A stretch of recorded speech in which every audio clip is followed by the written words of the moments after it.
Anda seharusnya menyadari bahwa kehidupan kekristenan adalah peperangan, dan Anda adalah tentara di dalamnya.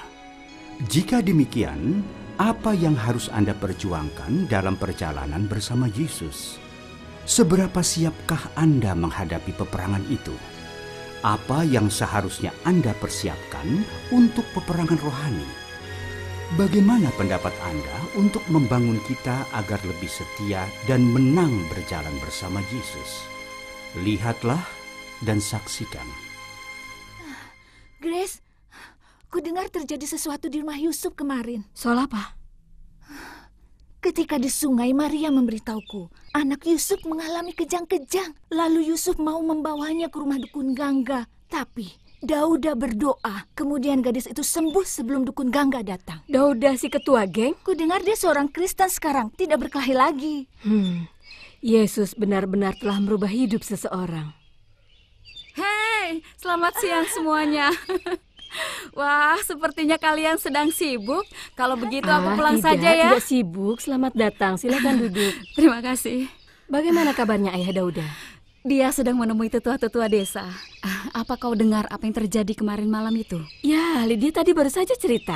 Mariam juga bercerita padaku. Itu terjadi di hadapanku. Morola kejang-kejang, sepertinya dia mau mati. Suamiku sudah ingin membawa dia ke rumah Gangga, tapi Dauda mencegahnya.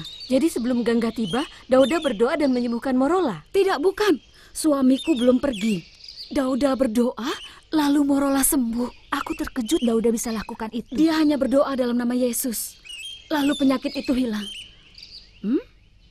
Kemarin malam sebelum aku tidur, aku minta dia berdoa untukku. Kau begitu ketakutan?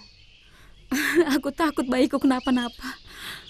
Entah mengapa perasaanku seperti ini setiap saat.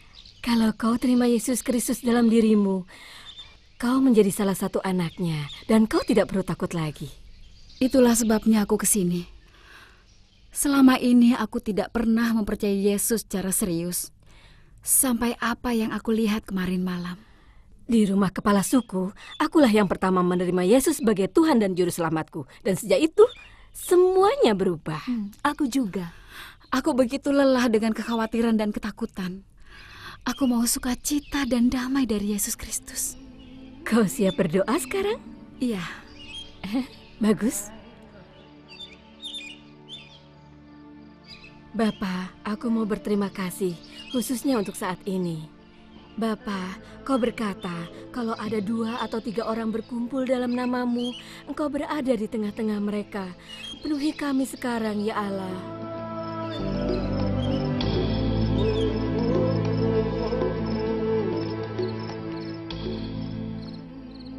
Apakah kau tahu, Dauda? Ayahmu tidak datang ke persekutuan kemarin malam. Apakah dia sehat? Ya, sehat. Saya rasa ayah tidak benar-benar ingin datang kemarin malam. Mengapa? Ya, ayah keluar dan minum-minum dengan teman-temannya. Dia bersama mereka hingga larut malam. Tapi dia baik kan? Guru tahu, ayah telah berubah. Ayah jauh lebih sabar sekarang. Hanya saja ayah masih banyak minum. Jangan khawatir, pasti berubah baik. Ingat, kebersamaan dengan Yesus adalah perjalanan. Kita bertumbuh dan semakin bertumbuh setiap hari.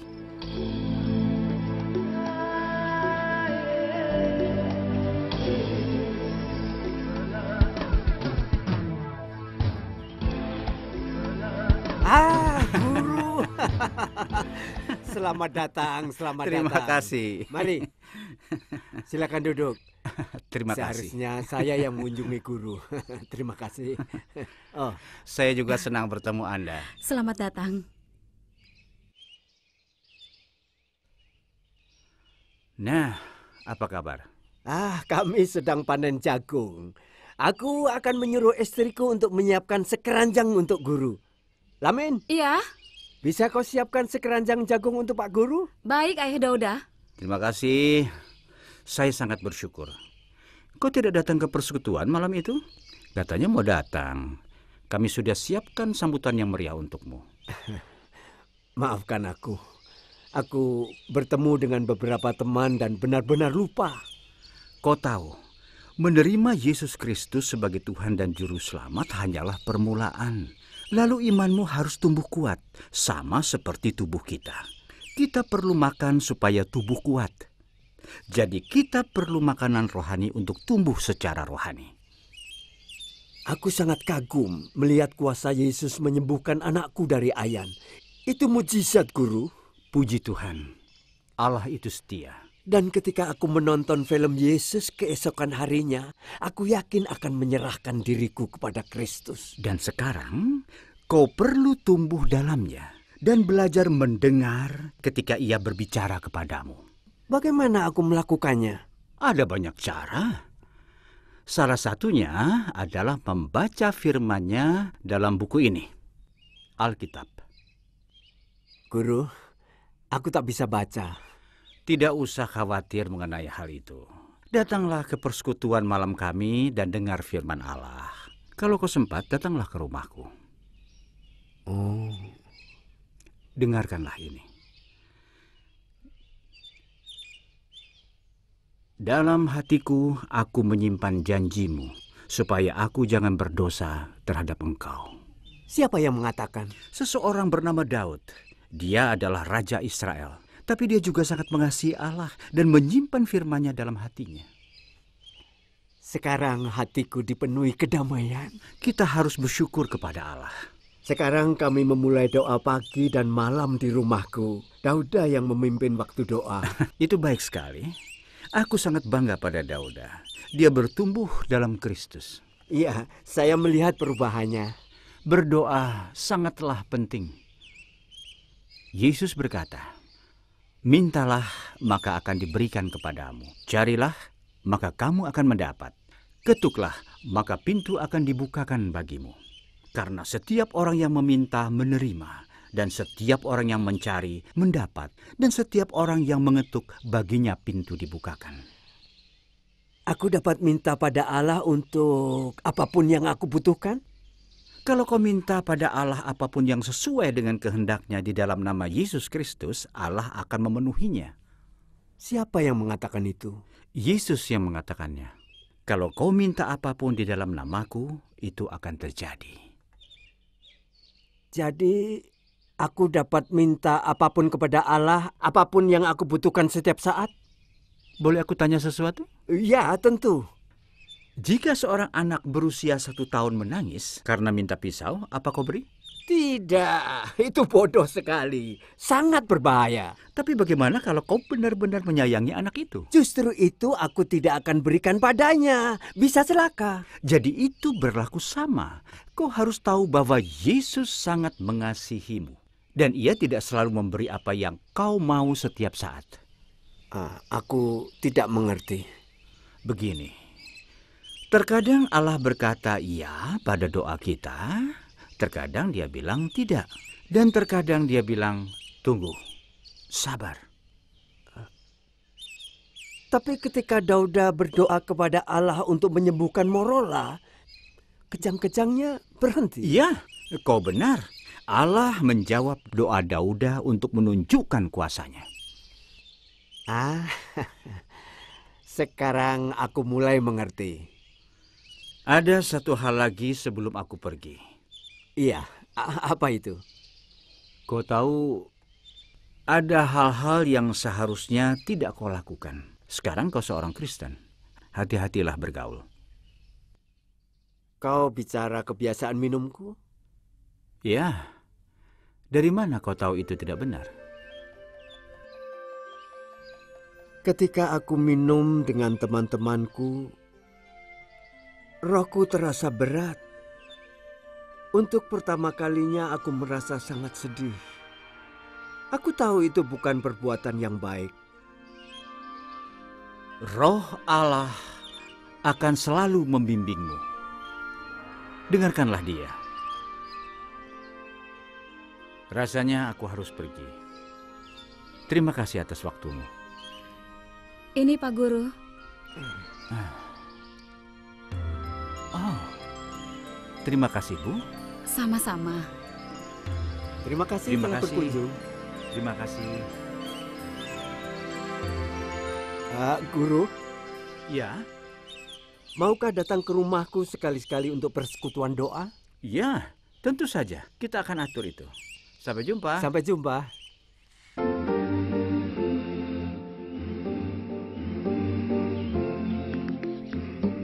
Mari kita dengar firman Yesus di Lukas 9 ayat 23. Katanya kepada mereka semua, setiap orang yang mau mengikut aku, ia harus menyangkal dirinya, memikul salibnya setiap hari dan mengikut aku. Yesus juga berkata, barang siapa tidak memikul salibnya dan mengikut aku, ia tidak dapat menjadi muridku. Apa artinya itu, Pak? Iya, aku tidak pernah melihat guru membawa salib.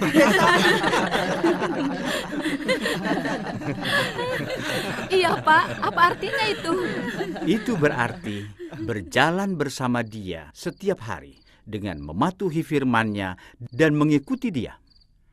Yesus berkata bahwa untuk mengikuti dia, kita perlu menyampingkan rencana kita untuk hidup kita, karena ia sekarang adalah Tuhan kita. Dengan mati di kayu salib, Yesus menerima rencana Allah untuknya. Salibku adalah apa yang Allah mau lakukan dalam hidupku. Salibmu adalah apa yang Tuhan mau lakukan dalam hidupmu. Nah, terkadang itu dapat sangat menyenangkan. Tapi terkadang itu sangat sulit dan tidak menyenangkan untuk kita melakukan apa yang Allah mau. Jadi, setiap hari kita harus menyangkal kemauan kita dan menerima rencananya. Kalau kita tidak melakukan ini, kita tidak bisa jadi muridnya. Tepat sekali. Dauda benar. Sekarang, siapa yang akan berkata hal yang baik yang Allah sudah lakukan dalam hidupnya? Lamin, silakan. Sejak aku menerima Yesus Kristus sebagai Tuhan dan Juru Selamat di rumah Pak Kepala Suku, aku sangat damai. Aku selalu mencemaskan bayiku, dan sebelumnya aku suka bermimpi buruk. Tapi sekarang, ketika aku mengalami mimpi buruk, aku bangun dan memberitahu Yesus tentang itu. Dan itu membuang semua ketakutanku.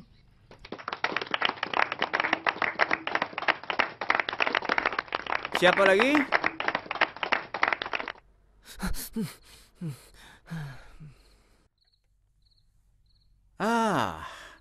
Selamat datang, Taye. Terima kasih sudah datang. Baik sekali, Taye sudah mau bergabung dengan kita.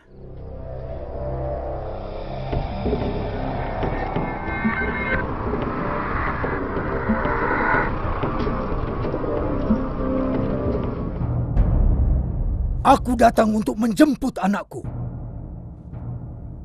Selamat malam, Pak. Apa yang dilakukannya? Aku adalah imam kepala dewa tanah ini. Dia telah melawan dewa.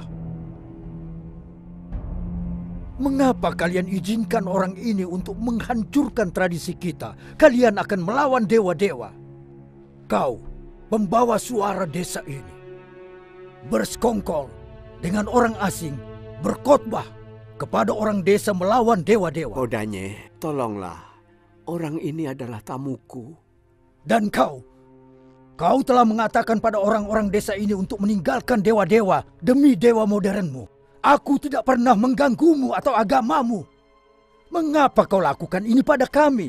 Aku tidak melakukan kesalahan apapun, Pak. Kau sudah keterlaluan. Dan aku akan menolak dan menantang kekeras-kepalaan ini yang membunuhmu. Aku tidak pernah menentangmu. Taye adalah anakku. Dan adalah tugasnya untuk mencurahkan darah penyucian pada altar. Dia harus hadir pada ritual pemotongan kambing.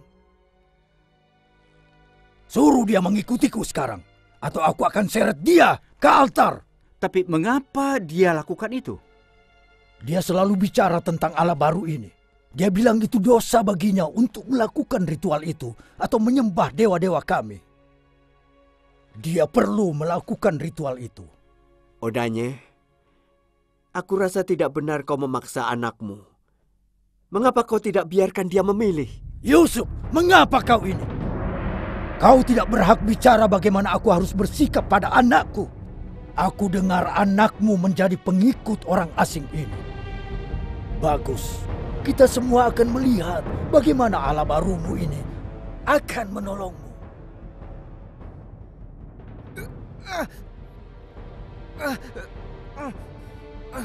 Kau bodoh. Karena aku sampai terlibat masalah ini. Apakah ini ajaran yang kau berikan kepada pengikutmu untuk tidak taat pada ayahnya? Aku ajarkan mereka untuk taat pada Allah. Jangan khawatir, aku akan baik-baik saja. Taye, kami akan berdoa untukmu sekarang.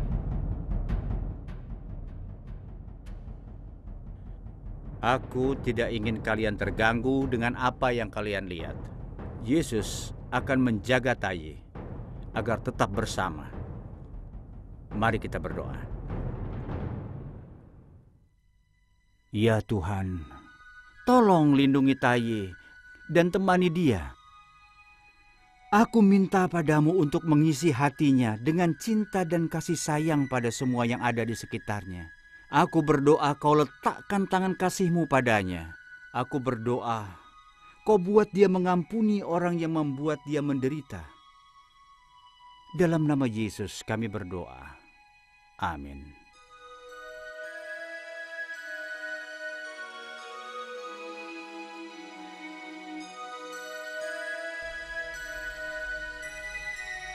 Yesus, Kau katakan dalam firman-Mu, Kau memberikan kuasa untuk mengatasi kegelapan.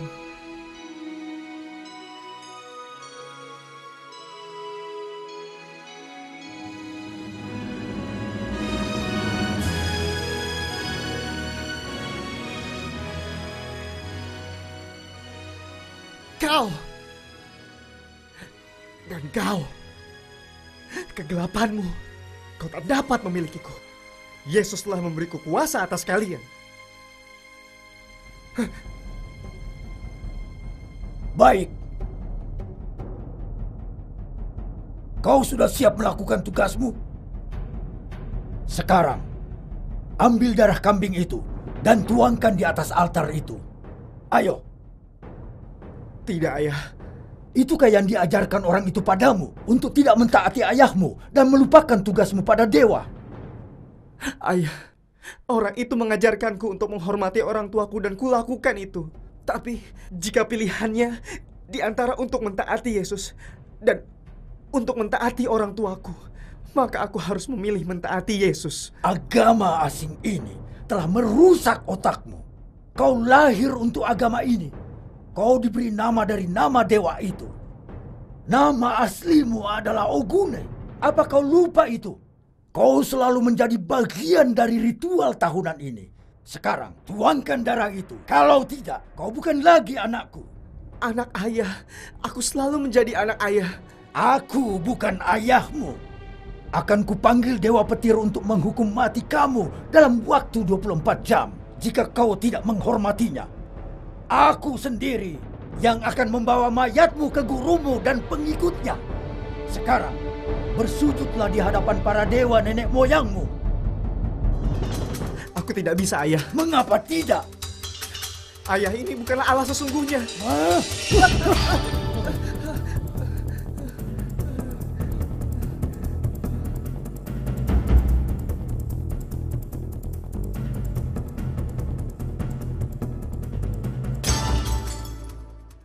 Aku berdoa melawan semua kekuatan yang melawan kehendak Allah di desa ini.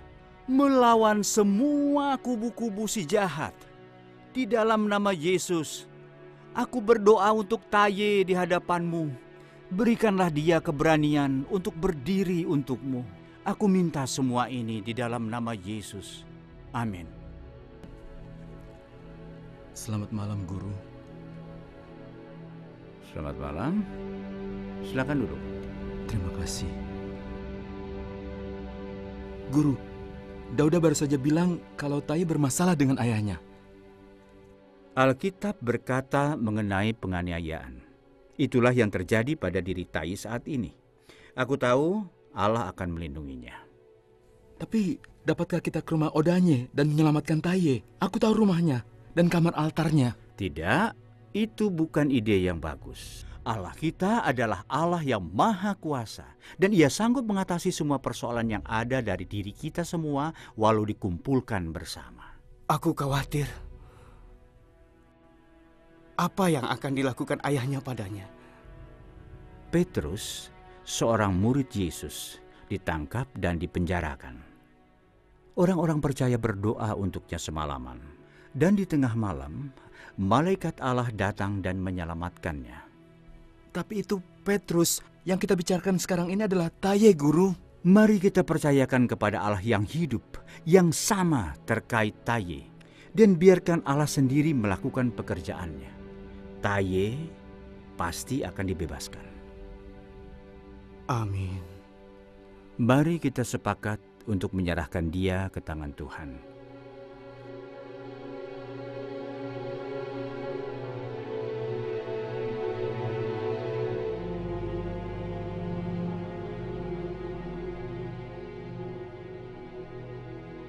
Apa kau sudah mengambil keputusan?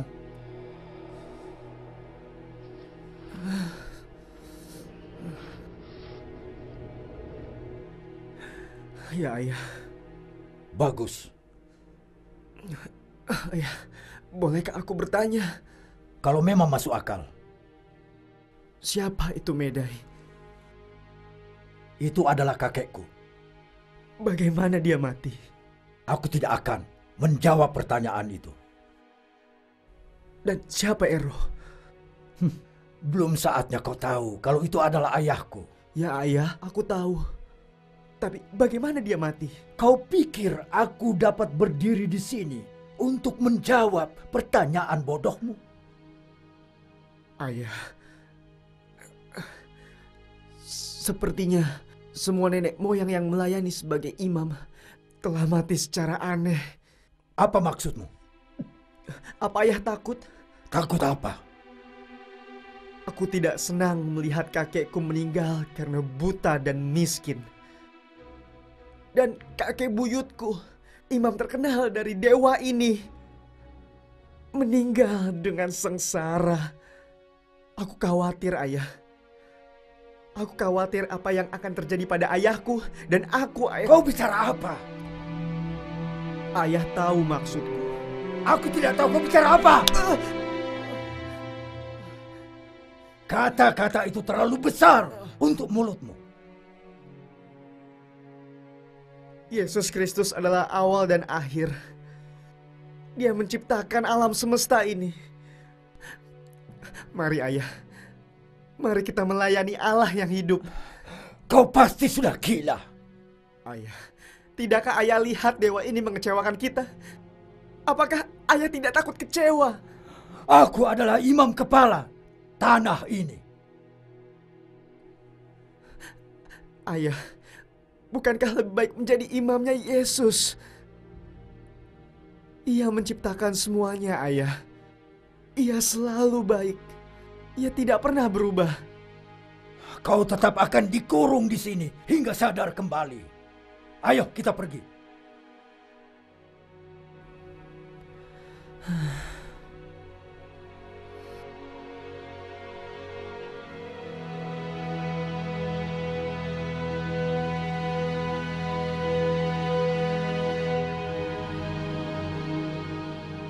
Anakku bicara padaku dengan cara yang tidak seperti biasanya.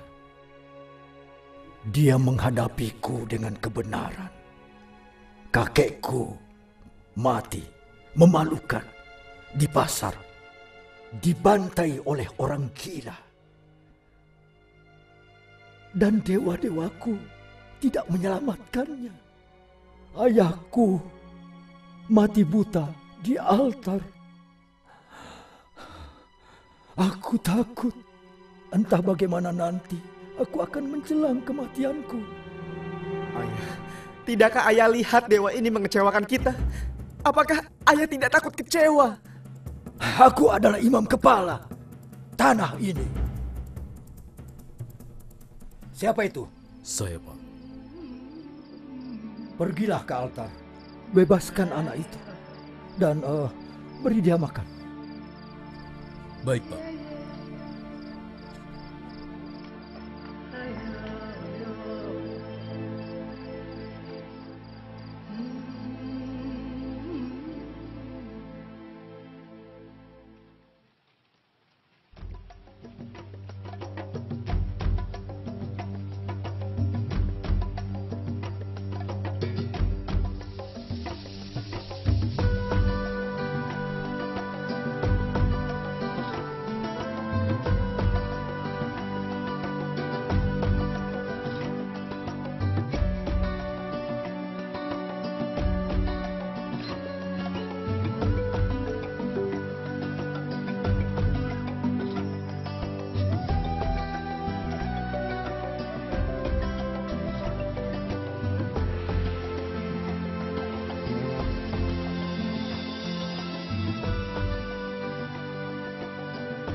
Taye, senang melihatmu. Allah Maha Pengasih. Selamat pagi. Coba kau ceritakan. Ayahku membebaskanku semalam. Dia tidak senang aku meninggalkan tradisinya. Tapi aku mengerti masalahnya. Ini mengenai tradisi. Dan aku akan berdoa untuknya. Ayah berkata, aku dapat melayani Allahku. Dan aku dapat melihat perubahan dalam hati ayahku. Luar biasa. Puji Tuhan. Aku tahu Allah menjamah hati ayahku. Aku dapat melihat di matanya. Taye, malam ini kau akan pimpin persekutuan ini. Aku tidak sanggup melakukannya. Taye, aku berdoa agar Allah memberikan pencerahan kepada orang-orang di desa ini, agar dapat membagikan kesaksian pada orang lain. Kulihat perkenan Allah padamu. Ia membuatmu tumbuh menjadi anak Allah yang kuat. Aku mau kau bersaksi bahwa hidupmu kini dibimbing oleh Allah. Saya percaya dalam cerita ini Anda menemukan bagaimana melengkapi diri Anda menuju kemenangan berjalan bersama Yesus. Alat apa yang disarankan cerita ini yang dipakai Allah agar iman kita menjadi kuat? Terkadang Allah memakai keadaan yang sulit untuk melengkapi kita menghadapi peperangan hidup. Selagi Anda berharap kedatangannya, mulailah berdoa untuk kemenangan dalam hidup Anda dalam menghadapi tantangan. Jadi berdirilah tegap, berikat pinggangkan kebenaran, dan berbaju zirahkan keadilan. Kakimu berkasutkan kerelaan untuk memberitakan Injil damai sejahtera. Dalam segala keadaan, pergunakanlah perisai iman. Sebab dengan perisai itu, kamu akan dapat memadamkan semua panah api dari si jahat. Dan terimalah ketopong keselamatan dan pedang roh, yaitu firman Allah dalam segala doa dan permohonan. Berdoalah setiap waktu di dalam roh, dan berjaga-jagalah di dalam doamu itu, dengan permohonan yang tak putus-putusnya, untuk segala orang kudus.